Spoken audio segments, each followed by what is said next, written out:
성경의 인물 중에서 파란만장한 인생, 그러한 삶을 살았던 사람을 꼽는다면 저는 단언컨대 다윗이라는 인물을 꼽습니다. 우리가 다윗 하면 이스라엘의 왕이었죠. 많은 후궁들도 있었고 전 이스라엘을 통일했으니까 영광의 자리, 흠 하나 없는 사람이라고 생각하겠지만, 사실 다윗은 어린 시절에 이 선지자로 하여금 이스라엘의 2대 왕으로 기름을 부음을 받잖아요. 그 이후에 사울이라는 왕에게 들어서 왕궁에 살게 된 다음부터 사실 그는 일찍이 어렸을 때 소년시대에 성공했던 사람이에요. 그렇죠? 어린 소년이 왕으로 기름을 부음 받습니다.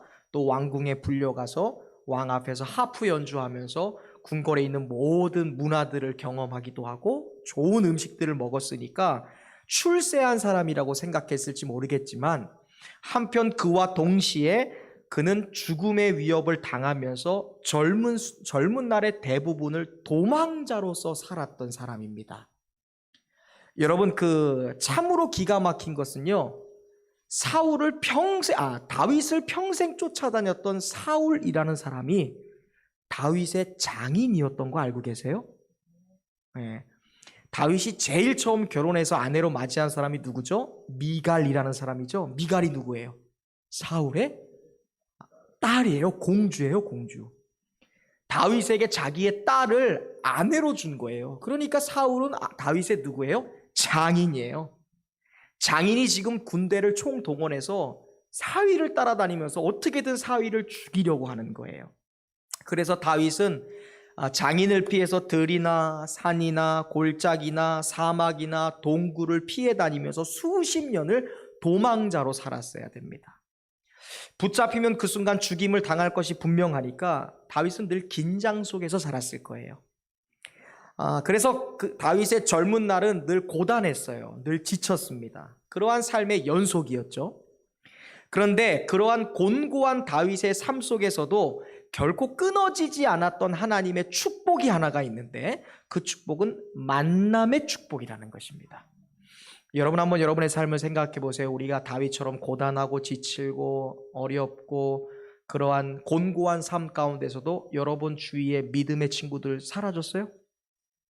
우리가 어려운 순간인데 우리 교회에 동역자들이 없어졌나요? 아니죠. 이게 그리스도인들의 만남의 축복입니다.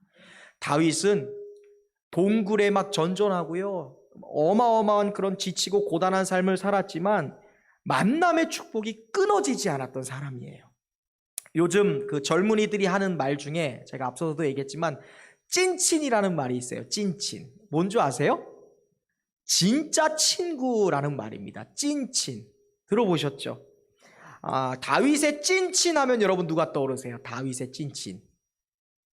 요나단. 기억나시죠? 예, 다윗의 진짜 친구 요나단 아닙니까? 사울 왕의 아들이죠. 다윗이 왕궁에 있을 때 이 찐친 요나단으로 말미암아 사울이 다윗을 몇 번이나 죽이려고 했는데 요나단이 이 생명을 구해주죠. 찐친 때문에 살아날 수 있었습니다. 요나단은 자기의 목숨보다 찐친인 다윗을 더 소중히 여겼던 사람이라고 성경은 말하고 있어요. 무엇보다 하나님을 섬기고 하나님을 사랑하는 일에 다윗과 요나단과 다윗의 마음이 하나였습니다. 그 믿음의 동역자였다라는 것이죠. 그 후로 이제 다윗이 사울에게 쫓겨서 도망자가 되었기 때문에 다윗과 요나단이 헤어지게 되죠. 그래도 다윗의 삶에는 축복, 만남의 축복이라는 것이 절대 끊어지지 않습니다. 성경은 이후로도 다윗이 수십 년간이나 사울을 피해서 도망치고 다녔지만 수많은 사람들이 다윗에게 붙었다, 다윗을 따라다녔다라고 말씀하고 있습니다. 그 많은 사람들 중에는 지혜자들도 있었어요. 그리고 의리가 있는 신실한 사람들도 있었고요, 용맹한 용사들도 있었어요. 그 모든 사람들이 다윗 인생에 있어서 너무나 귀한 사람들이었습니다. 정말로 하나님이 주신 만남의 축복이었어요. 우리가 오늘 읽었던 이 사무엘하 23장의 본문은요, 다윗의 마지막에 썼던 본문입니다. 우리 사무엘하 23장 처음 한번 볼까요? 사무엘하 23장 처음에 이런 표현이 있어요. 다윗이 지금 이 성경을 쓰고 있는 거거든요. 뭐라고 해요? 1절에 이는 다윗의 마지막 말이라 이렇게 되어 있죠.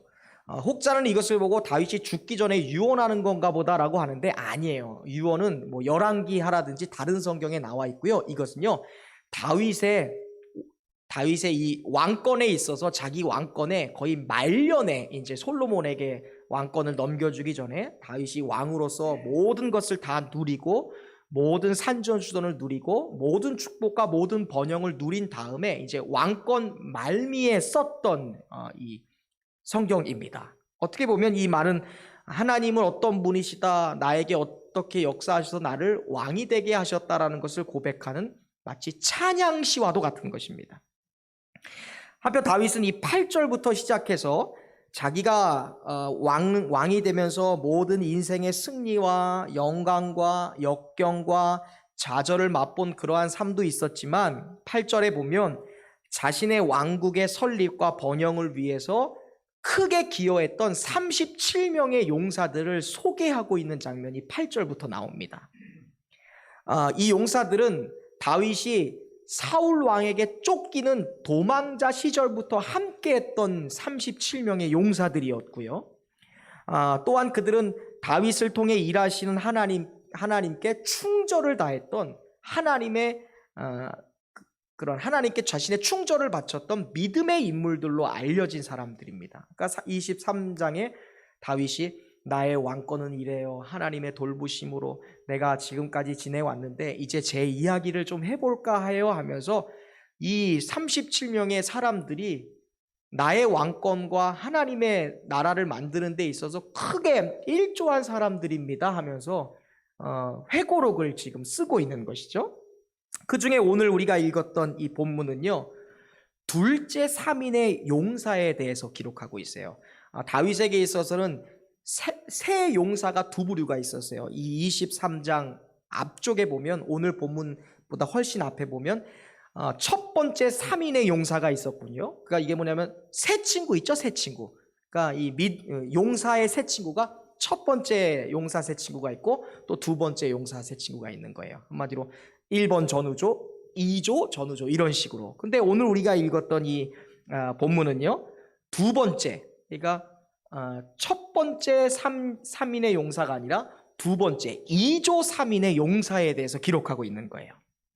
이들의 이름이 오늘 본문 이제 뒤에 보면 우리가 사무엘하 23장 13절부터 17절에 읽었죠.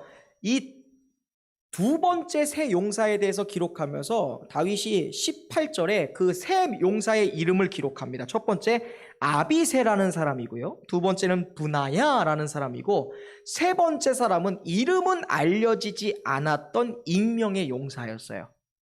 그러니까 이 아비새와 분하야와 익명의 한 사람의 용사가 다윗의 37명의 용사 중에 두 번째 2조라고 할 수 있는 3대 용사 중에 하나였어요.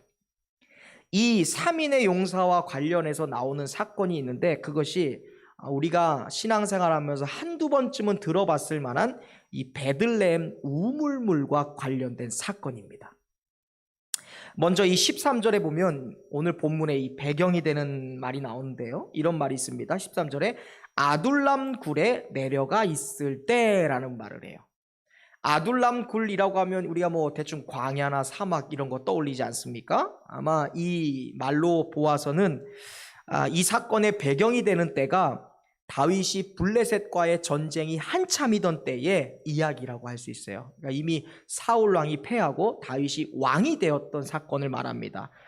그것에 대한 힌트를 주는 게 14절에 있는데 이런 말씀이 있어요. 그때의 블레셋의 뭐가? 요새가 베들레헴에 있었다라고 한 것 봐서는 이때는 사울 왕 시대가 아니에요. 왜냐하면 이 다윗이 사울 왕이 이제 왕일 때 이제 다윗이 블레셋 장군인 골리앗을 무너뜨린 다음에 이 블레셋은 이 유대의 적군이 되지 못했습니다. 그러니까 이제 유대를 블레셋이 차지할 능력이 없었어요. 근데 이제 다윗이 왕권을 가지고 이스라엘을 유다를 통일하고 나서 왕권 말미에 있어서 블레셋이 다시 이 군사력이 강화가 되면서 예루살렘이 아니라 우리로 말하면 사마리아, 북쪽 이스라엘 지역을 점령하는 그런 군사력을 갖게 되었어요. 그러니까 오늘 본문은 사울 왕과 관련된 게 아니라 다윗이 왕이 되었을 때 블레셋이 군사력을 키워서 다윗의 고향이었던 베들레헴에 요새를 만들어 놨던 그 배경을 하고 있는 것입니다. 아마 다윗이 이 자기의 고향이 블레셋이라는 적군의 요새가 되어서 수년 동안 고향에 못 가봤던 것 같아요. 그러니까 오늘날로 말하면 38선이 딱 이렇게 쳐지면서 우리가 이북의 고향인 사람들 못 가지 않습니까? 아마 그랬던 시기가 꽤 오랫동안 지났던 것 같습니다. 다윗에게 있어서 베들레헴이라는 것은요, 절대로 마음이 떠나지 않은 곳이에요. 여러분들도 아마 고향 생각 많이 하시잖아요. 그렇죠? 김진주 지사님 눈 감으면 진도 앞바다 한번 가고 싶다. 우리 진도에서는 우럭을 회로 안 먹어요. 그냥 매운탕으로 먹어요. 회는 촌사람들이나 먹는 거예요. 너무 우럭이 너무나 흔해서 그냥 우린 다 그냥 찌개로 끓여 먹어요. 막 이런 이야기 하지 않습니까? 우리 양우동 성도님도 매일같이 광주 가서 살고 싶다. 매일 고향이에요. 고향은 어머니가 있는 곳이잖아요. 그리운 가족들이 있는 곳이잖아요. 다윗에게도 베들레헴이라는 곳은 그리운 사람들이 있었던 곳이고요. 어린 시절에 그 모든 추억이 있었던 거예요. 그래서 꿈에서라도 가고 싶은 곳인데 이미 고향 땅이 적군의 소나기에 들어가 있고 요새화돼 버리니까 꿈에서도 갈 수 없는, 절대 갈 수 없는 땅이 돼 버린 거예요. 그러던 어느 날 이 다윗이 자기의 장수들, 군대 장관들을 불러놓고 회의를 합니다. 그리고 회의를 마치고 다른 사람들은 다 돌아가는데 오늘 본문에 나왔던 이 3명의 2조 장군들만, 용사들만 함께 남아있는 거예요. 다윗과 3명이 딱 남아있습니다. 그리고 이제 이야기를 나눈 거예요. 모르겠어요. 뭐 따뜻한 차를 내려서 마셨는지, 커피 한 잔씩 먹었는지, 떡을 하나씩 구워 먹었는지 모르겠지만 여하튼 담소를 나누다가 다윗이 혼잣말로 그런 얘기를 합니다.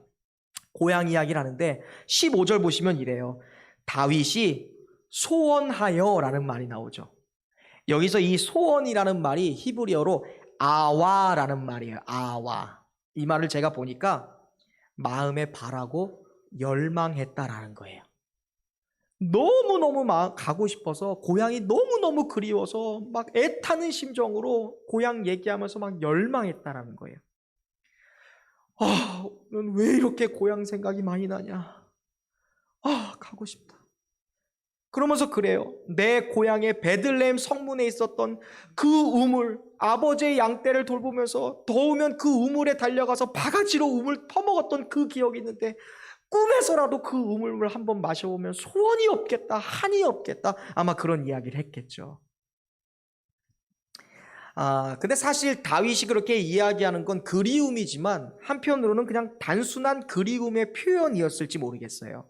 그런데 밤 늦게까지 대화를 나누다가 이제 어느 정도 대화가 끝나니까 다윗이 오늘 쉬라, 이제 쉬고 내일 아침에 만납시다, 아마 그랬겠죠.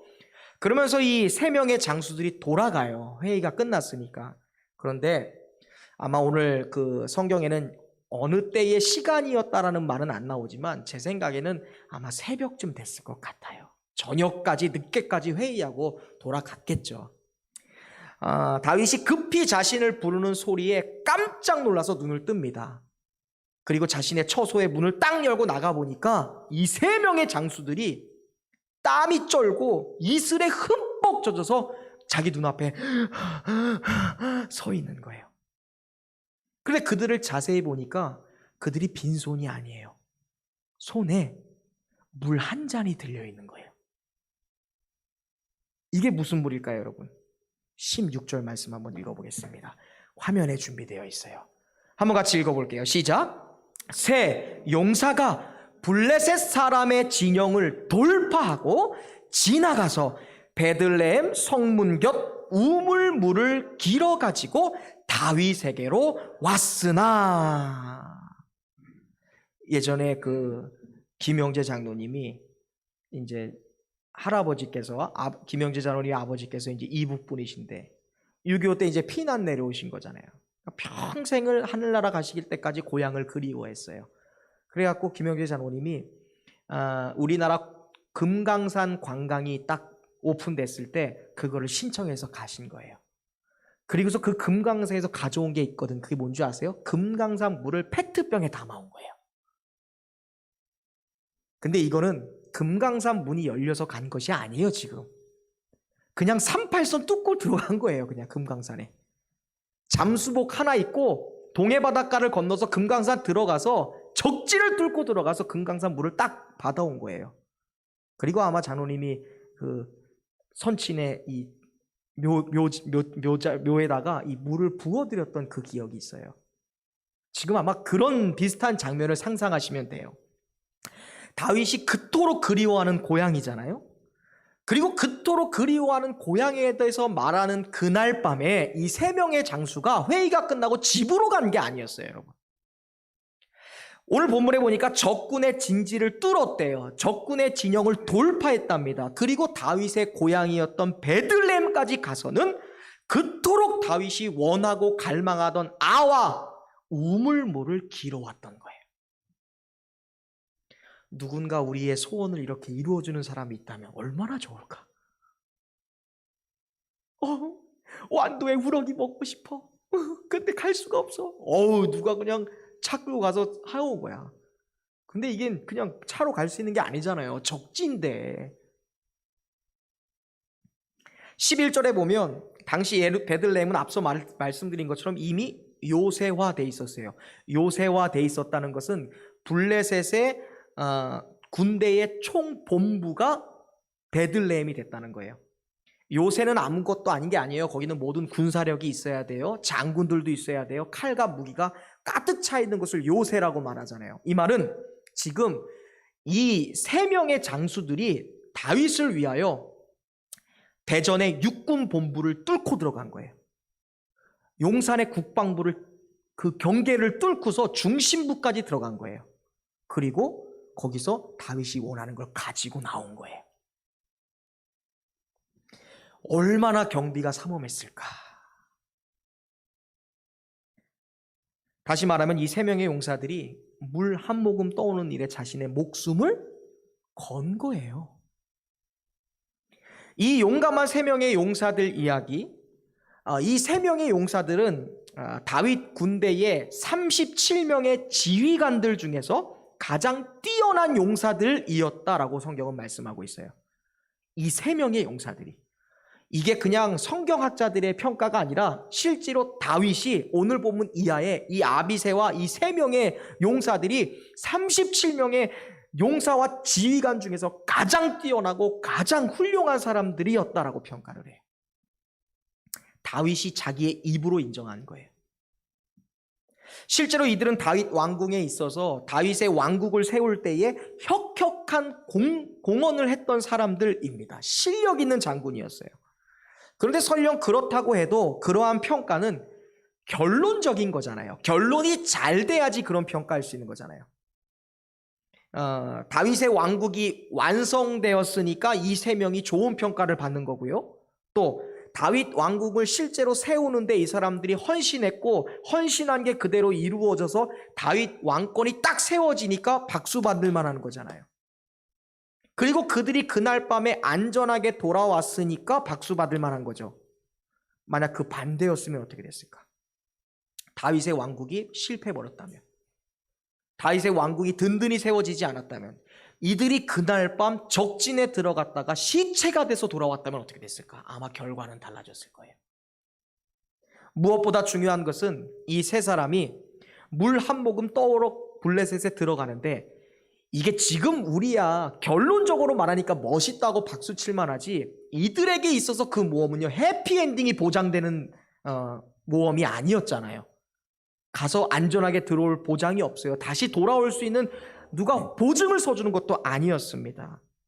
그러나 그토록 고향을 그리워하는 다윗을 보았어요. 그리고 다윗을 향한 충성심을 가지고 그들이 베들레헴에 물을 기르러 갈 때 반드시 살아온다는 보장이 없었지만, 오히려 죽을 수 있었지만 그들은 죽음을 불사하고 베들레헴을 돌파해 들어갔다라고 말씀하고 있어요. 저는 오늘 말씀을 준비하면서요, 여러분, 이 세 명의 용사들을 통해 하나님의 일꾼들은 어떠한 사람들이어야 되는지를 발견하게 됐어요. 과연 하나님 앞에 충성된 사람은 어떤 사람일까?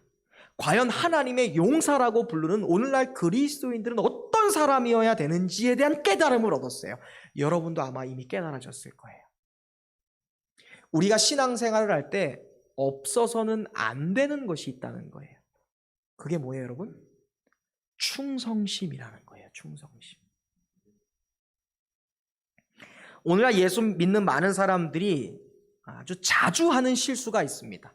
사실 실수라고 얘기했지만 심각한 문제예요. 그건 뭐냐면 내가 예수를 믿으면서 그리고 주의 일을 하면서 하나님과 무엇인가 이렇게 자꾸 협상하려고 해요. 나 스스로 그래요.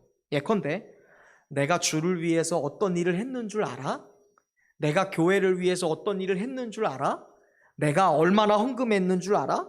내가 어떤 봉사를 하고 있는 줄 알아? 그러니까 하나님이 이렇게 나를 인정해 주셔야 되고 내가 빛나야 돼. 인정받아야 돼. 그렇게 축복받아야 돼 라고 생각하는 그러한 실수를 보일 때가 있어요. 너무너무 심각한 문제라는 것이죠. 그런데 오늘 우리가 이 세 명의 용사를 통해 보는 진정한 충성, 진정한 헌신, 진정한 예배라는 것은요, 그런 사람을 말하는 것이 아니다라는 것을 알게 되죠. 조건이 아니에요. 하나님 앞에서 협상하는 게 아니죠. 한번 우리가 생각해봐요. 이 세 명의 용사가 우리 현대 그리스도인들이 바라는 것처럼 축복을 바라고 베들레헴에 들어갔을까요? 내가 이거 하면 다윗이 우리에게 축복할 거다라는 그런 기대를 가지고 들어갔습니까? 저는 절대 안 그렇다고 생각해요. 그들이 목숨 걸고 충성했던 이유는 다윗 자체를 사랑했기 때문에 그래요. 그들이 성공을 바라고 물을 떠왔을까요? 저는 절대로 그렇지 않다고 봐요. 성공 바라고 목숨 걸고 물 떠옵니까? 아니에요. 다윗을 향한 충성심이 있었기 때문에 물을 떠온 거예요. 축복도 아니었고요. 성공도 아니었어요. 사랑과 충성이었어요. 이것이 오늘날 하나님 앞에 서 있는 그리스도인들이 가져야 될 모습이에요. 예배자가 가져야 될 모습, 성도가 가져야 될 모습. 축복도 아니고 성공도 아니고 어떠한 나에게 다가오는 어떠한 혜택도 아니에요. 그저 하나님을 향한 사랑과 충성으로. 마찬가지로 우리가 하나님을 사랑하기 때문에 드리는 헌신, 하나님을 향한 충성된 마음이 있기 때문에 바치는 봉사가 진짜라고 이들은 우리에게 말하고 있는 거예요. 그렇게 그들은 충성된 마음 그리고 사랑의 헌신으로 죽음을 마다하고 적진을 뚫고 들어가서 다윗의 고향인 베들레헴의 성문 곁에 이르러 우물가에서 물을 길러오는 거예요. 그러므로 그들이 떠온 물이라는 것은요, 단순한 물이 아니에요. 어떤 사람이 보면 그깟 하찮은 베들레헴의 물, 그까진 물이 뭐라고 할 수 있지만 이들이 가지고 온 물은요, 자신의 생명이 담겨있는 핏물이에요. 핏잔. 자신의 목숨과 바꾼 핏잔이에요. 다시 한번 말씀드리지만 이 세 용사들이 베들레헴에 가서 물 한 번 떠오는 것, 그깟 것 아무것도 아니다라고 생각하는 용감한 사람들이었기 때문에 그 일에 뛰어든 것이 아니에요. 이 사람들이. 또한 그들이 베들레헴의 적진 블레셋을 뚫고 그 모든 사람들을 맞선다 하더라도 이길 수 있는 용맹함과 어떠한 군사적인 기술과 싸움의 기술이 있어서 들어간 것은 더더욱 아닙니다. 그들이 오직 그 일을 감당할 수 있었던 것은 사랑의 사람들이었고 충성의 사람들이었기 때문에 가능한 거예요. 마찬가지로 오늘날 교회에 어떤 사람이 필요할까라는 생각을 해봐요. 다윗에게 사랑과 충성을 바치는 그러한 사람들이 필요했듯 교회와 하나님에게 어떤 사람이 필요할까? 그 사람은 머리꾼이 아니에요. 머리로만 생각하는 사람. 때로는 너무나 논리 정연해서 말이 많은 사람이 있어요. 교회가 돌아가는 어떤 행정을 되게 잘 간파하는 사람이 있어요. 어떻게 해야 합니다라고 잘 말하는 이론가도 있을 수 있어요. 또 어떤 사람은 목사님 설교는 이래야 되고 새신자들은 이렇게 만나야 되고 교회는 어때야 되고 봉사는 이렇게 해야 되고 선교회나 속회는 이렇게 해야 됩니다라고 잣대질하는 비평가가 필요한 것이 아니에요. 교회는 하나님 나라 그리고 하나님의 뜻, 하나님의 사역 그리고 하나님의 거룩한 교회를 위해 필요한 사람은 자신의 생명이 담긴 핏잔을 들고 와서 헌신하는 사람들이 필요하다는 것이죠. 주님의 사랑에 감격해서 어떤 어려움에도 어떠한 고난에도, 어떠한 손해 앞에도, 어떠한 여건 앞에도 굴하지 않고 뛰어갈 수 있는 이 세 명의 용사와 같은 헌신된 일꾼이 주님께 필요하다는 거예요. 그런데 그런 생각을 합니다. 그러한 헌신이라는 것은요, 그냥 말로만 되는 게 아니에요. 이러한 헌신의 사람이 되기 위해서는요, 한 가지 확실한 사실을 우리가 분명히 알고 있어야 가능해요. 말로만 헌신할 수 없습니다. 의지로만 하는 게 아니에요.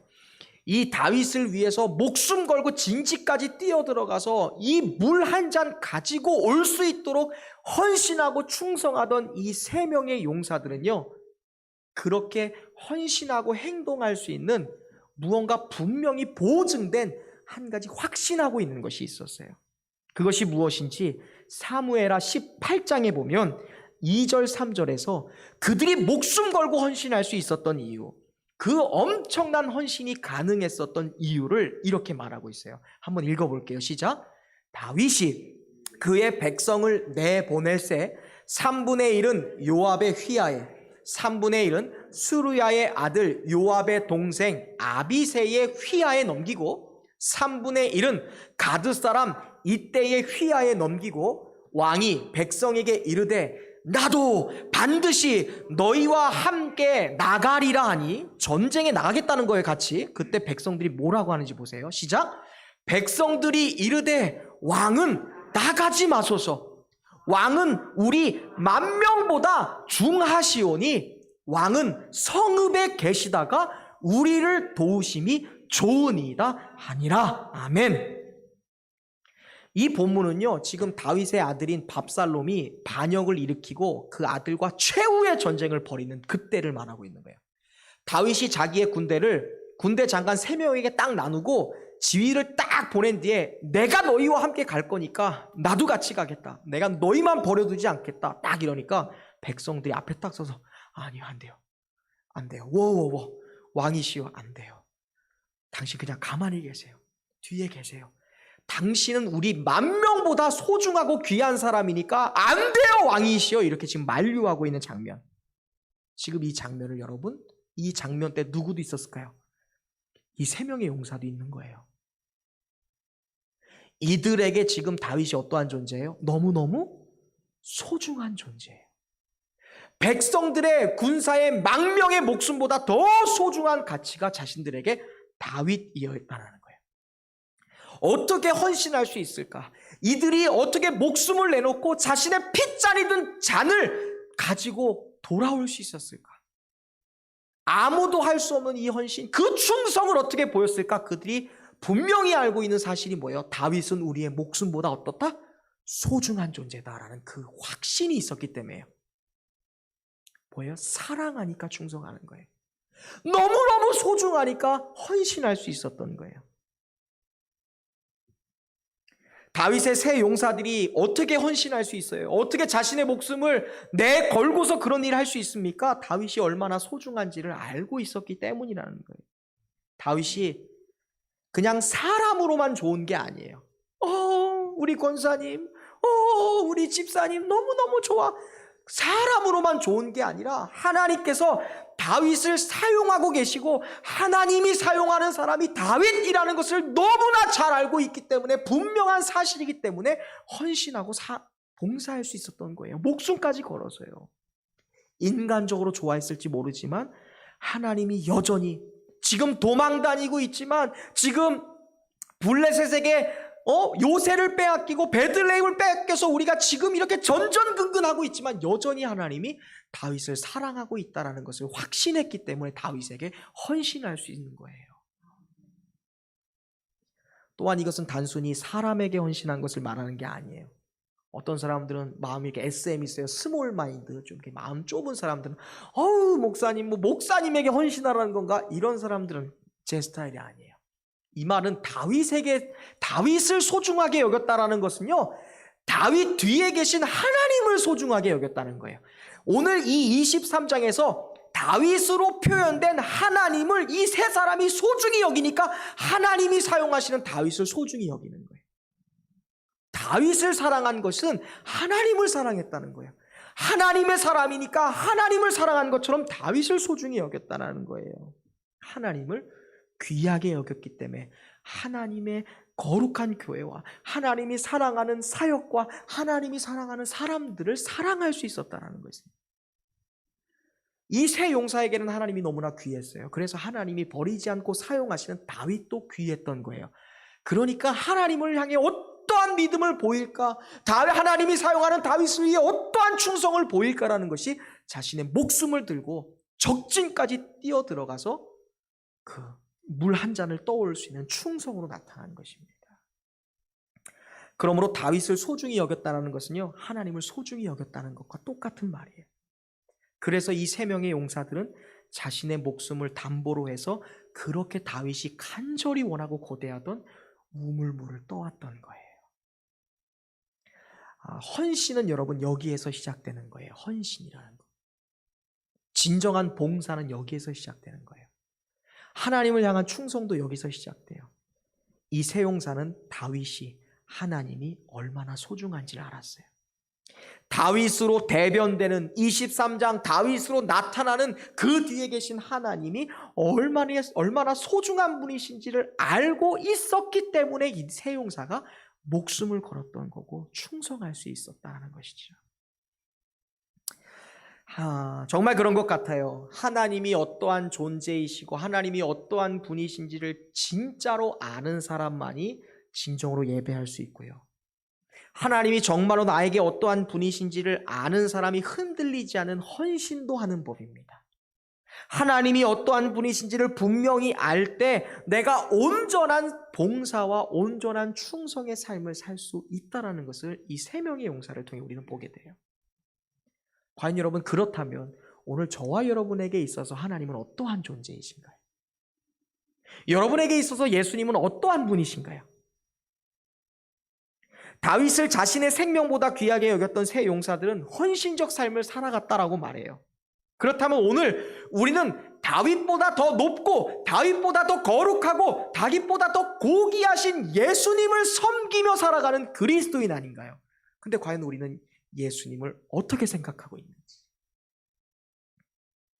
무엇보다 우리가 주님께 어떠한 헌신을 드려야 되고 우리가 주님을 향한 충성은 어떠한 모습이어야 되고 특별히 우리가 주님께 드리는 예배는 어떠한 것이어야 할까요? 세 용사가 다윗에게 가져온 것은 물이 아니었어요. 그들의 생명과 맞바꾼 핏잔이었습니다. 그 잔은 그들의 모든 삶을 담아낸 삶의 생명과도 같은 거였어요. 왕이시여, 우리의 생명입니다. 당신이 그토록 원하던 것은 우물물이었지만 우리는 거기에 우리의 생명과 충성과 헌신을 담아서 드립니다. 16절에 보면 다윗이 이 세 명의 용사가 자신의 목숨과 맞바꿔 가지고 왔던 이 물잔을 받아들고선 그것을 받지 않았다라고 해요. 나 같으면 그냥 들이킬 거야. 고마워. 역시 너희들밖에 없어. 한번 너희들 좀 먹어봐. 얼마나 힘들었니? 다윗이 그거를 거절했대요. 그리고 하는 일이 뭡니까? 놀랍게도 그 물을 하나님께 부어드렸다라고 16절에 말해요. 그 물이 어떤 물이에요, 여러분? 고향의 물 아니에요. 그렇게 꿈에서라도 간절히 원하던 그 희망 아닙니까? 다윗은 왜 그 물을 하나님께 부어드립니까? 그 헌신이 어떠한 헌신인데, 이 물이 얼마나 값진 것인데, 내 사랑하는 세 명의 용사의 목숨과 맞바꿔 온 그 물인데 어찌 내가 이것을 취할 수 있습니까? 그 헌신을 내가 어떻게 받습니까? 이 헌신의 마지막은 하나님께로 향해야 되죠. 그리고 나서 하나님께 부어드렸다는 거예요. 여러분, 물을 부어드렸다는 것은요, 하나님께 예배드렸다는 거예요. 이게 지금 단순히 물을 나무에 부어드렸다는 게 아니에요. 하나님 앞에 그들이 목숨과 맞바꿔 왔던 물 한 잔 가지고, 지금 여러분 상상의 나래를 펼치세요. 다윗이 새벽 미명에 세 명의 용사들이 땀과 이슬에 흠뻑하게 젖어갖고 완전 참새대가 막 모르겠어요. 병사들과 싸웠으면 온몸에 피가 묻어 있을지 모르겠어요. 지쳐서 헉헉거리고 물을 딱 내미는 그 세 명의 용사들과 함께 그 물을 예물로 삼아서 지금 하나님 앞에 예배드리고 있는 거예요. 그 장면이에요. 그게 물을 부어드렸다라는 거예요, 하나님께. 이 헌신은 내가 받을 헌신이 아니라 그들의 목숨과 바꾼 핏잔이고 생명이고 헌신이니 이 헌신은 하나님께서 받아야 할 것이 마땅합니다 하면서 수억처럼 수백억처럼 수조처럼 어떠한 예물보다 귀한 예물로 이 잔을 하나님께 예물로 바치면서 예배를 드리고 있는 장면이야 지금. 그 순간 하나님께서 만남의 축복을 주셔서 사울 왕을 피해 다녔을 때부터 다윗의 왕조를 이루시고 왕권을 이루시고 마지막 인생의 말미를 보내고 있었던 그 다윗으로 하여금 하나님이 만나게 하셨던 이 최고의 새 용사와 함께 다윗은 예배를 드리기 시작해요. 사랑에서 시작한, 충성에서 시작한 예배로 완성이 되는 거예요. 그날 하나님 앞에서 예배 드리는 장소는 솔로몬이 지었던 거룩한 처소가 아니에요. 이스라엘 백성들이 광야에서 나와서 성막을 세웠던 그러한 성막이 아니에요. 호렙산 시내산에서 예배드리는 것이 아닙니다. 정말로 초라한 아굴람 굴에서 도망자로 망령자로 살았던, 자신의 고향을 빼앗기던 철저한 방랑자로 살았던 아무것도 안 된 처소 앞에서 그들이 드렸던 예배예요. 성전이 아니에요. 거룩한 곳이 아니에요. 멋진 곳이 아닙니다. 그러나 그 어떠한 아름다운 궁궐보다, 그 어떤 멋있는 성전에서 드린 예배보다 더 고귀하고 하나님께 드리는 값진 예배가 바로 이들이 함께 드렸던 사랑과 충성의 생명의 핏잔으로 바꾼 하나님 앞에 드린 예배였다라는 것이죠. 그래서 다윗에게 이것이 기억되는 거예요. 내가 돌아보니까 다윗 왕조가 어떻게 세워졌는 줄 알아? 여러 왕들이 있었지. 여러 장군들이 있었어. 나를 도왔던 최고의 부하들이 있었어. 그런데 그 중에서 이 세 명의 용사가 있었으니 그는 나를 위해서 물자를 만든 것 같지만 그 헌신은 나를 넘어 내 뒤에 계신 하나님을 향한 충성이었고 목숨과 맞바꾼 헌신이었고, 우리는 그 헌신의 핏잔을 들고 그날 우리 남자들은 하나님 앞에 멋진 예배를 올려드렸다. 이걸 지금 다윗이 찬양시로 올려드린 거예요. 그들이 가지고 왔던 것은 물 한 잔이었죠. 모르겠어요. 국경을 넘으면서 블레셋 군대가 칼을 들고 따라왔다면 2잔 들고 있다가 한 잔 또 뛰어다니다가 다 쏟아버렸을지 모르잖아요. 어떻게든 맞고 가지고 온 물이요. 딱 한 잔 남아있었을 거예요. 그런데 그것이 그들의 전부였어요. 다시 말씀드리면 그들의 생명이잖아요. 그들의 피와 바꾼 거잖아요. 그들의 땀이었잖아요.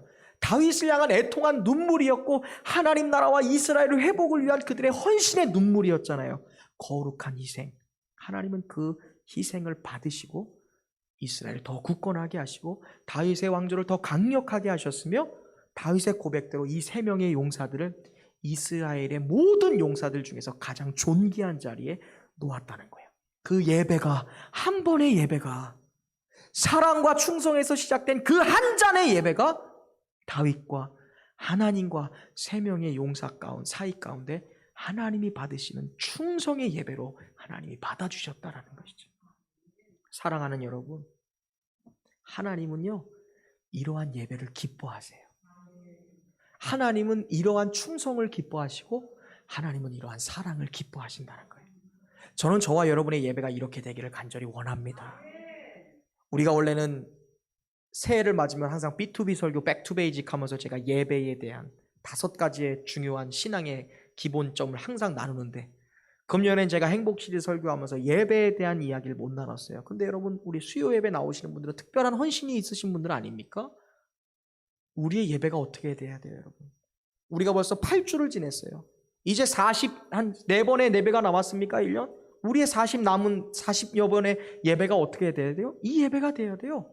하나님을 향한 사랑과 하나님을 향한 충성과 내 목숨과 맞바꾼 내 감정을 뛰어넘는 하나님을 향한 전적인 섬김의 마음과 맞바꾼 그러한 온전한 예배가 돼야 되는 거예요. 설령 그것이 물 한 잔이라 할지라도, 설령 내가 드리는 헌금이 정말 아무것도 안 되는 정말로 작은 헌금이라 할지라도, 내가 가지고 왔던 내 마음이, 내가 나이가 많아서 주님께 드리는 헌신이 젊은 사람에 비해서 너무 작은 것 같고 너무 여린 것 같지만 하나님은 그거 따지지 않는 거예요. 우리가 하나님 앞에 드려야 될 건 두렙돈 아닙니까? 하나님이 언제 두렙돈 더럽다고 했어요? 그 두렙돈이 부끄럽다고 했습니까? 아니에요. 하나님이 이들의 예배를 받으신 것은 이 덫이 세상으로 봤을 땐 단 한 잔에 불과했지만 이 한 잔이 그들의 생명과 맞바꾼 것이기 때문에 그래요. 우리가 드려야 될 예배가 바로 여기에 있어요. 예배의 핵심. 주님을 향한 사랑, 교회를 향한 사랑, 나의 직분과 나의 자리를 향한 사랑. 여러분이 앉아있는 자리는 여러분이 매일 앉는 자리 아닌가요? 이 자리를 향한 사랑, 나를 이 자리에 앉게 하신 사랑, 그 자리에 대한 충성심, 변하지 않는 마음, 그것을 가지고 우리가 나 자신을 한 잔의 핏잔으로, 한 예물로 하나님께 드리는 것, 그것이 우리의 예배가 돼야 되는 거예요.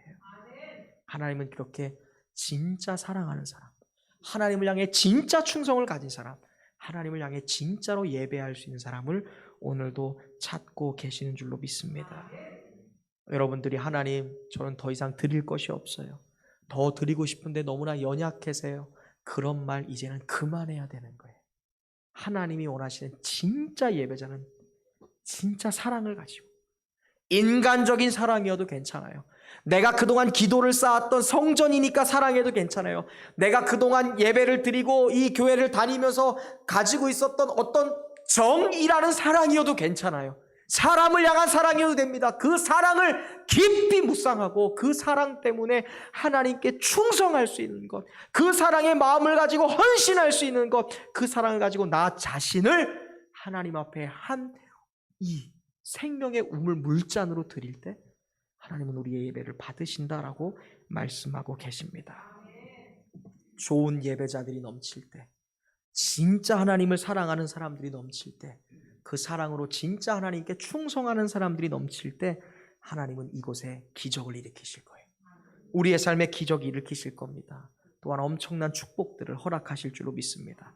저와 여러분들이 다윗에게 뿐만이 아니라, 그리고 교회에 뿐만이 아니라, 이스라엘에게 뿐만이 아니라, 다윗의 가정에게 뿐만이 아니라 하나님께 사랑받고 사랑하고 하나님께 충성되고 하나님을 진심으로 예배드렸던 이 새 용사의 자리에 저와 여러분들이 서 있을 수 있기를 주님의 이름으로 축원드립니다. 사랑의 용사, 충성의 용사, 예배의 용사, 저와 여러분이 되시길 주님의 이름으로 축원합니다. 우리 옆 사람과 인사합시다. 진짜 사랑합시다. 진짜 충성합시다. 그 마음으로 예배합시다. 할렐루야. 기도하겠습니다.